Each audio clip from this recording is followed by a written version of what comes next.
Brought to you by Penguin.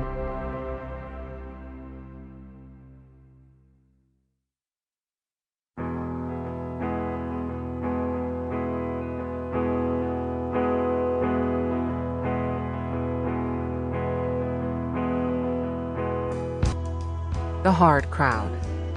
Essays. 2000 to 2020. By Rachel Kushner. Read by the author.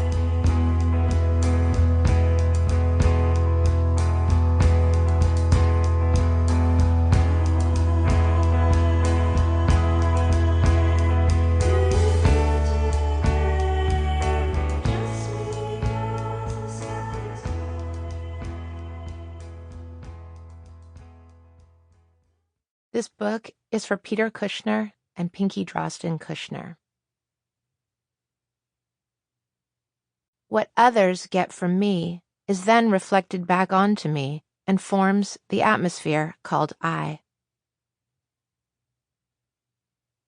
Girl on a motorcycle. I often hid in the garage after I was kicked outside to play on summer days. Its attractions for a young child were a wooden-wheeled scooter I rode around on the smooth concrete floor, stacks of crated peaches there for pilfering until my mother got around to her canning, and a 1955 Vincent Black Shadow. The Vincent was my father's motorcycle, which he had bought in England in 1965, 3 years before I was born. My parents and older brother, just a baby, were living in London, in a cold-water flat in Kentish Town, then working class, where a famous theorist of the working class, Karl Marx, also once lived.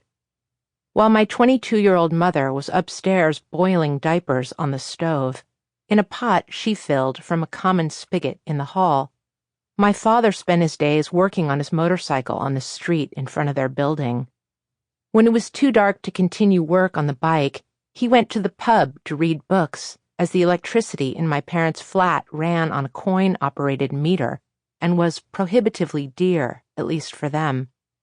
My father still claims that pub culture and class consciousness go hand in hand, because everyone went to the bar for the free electricity. By everyone, I believe he means men. But as the story goes in our family, on Guy Fawkes night, my father was home with my mother, watching out the window as people dragged unwanted furniture and other junk to a blazing bonfire in the street, in keeping with the custom of the holiday, which commemorates Guy Fawkes's attempt to blow up Parliament in 1605. When a woman pushed an empty baby pram toward the fire, my mother handed my brother to my father and ran downstairs to retrieve it. She wanted it so badly that she was in tears as she pleaded with the woman not to burn it. The woman relented and gave my mother the pram. It was a silver cross, a luxury make, but dirty and with a stretched spring that caused it to list to one side. My mother was thrilled with her lopsided hoopty, and she would push my brother down to Regent's Park while my father endlessly tinkered with his Vincent. On occasion, my father rode the Vincent out to the Ace Cafe, a 24-hour roadhouse diner with a giant neon sign, where the phenomenon of cafe racing was popularized.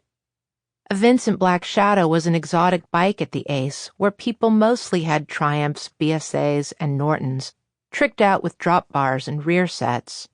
But the Vincent was a very fast bike in its day, with a huge 1,000cc motor. The first time my dad rode out to the Ace, which was on a ring road in northwest London, an argument was taking place out front, where bikes were lined up in gleaming rows.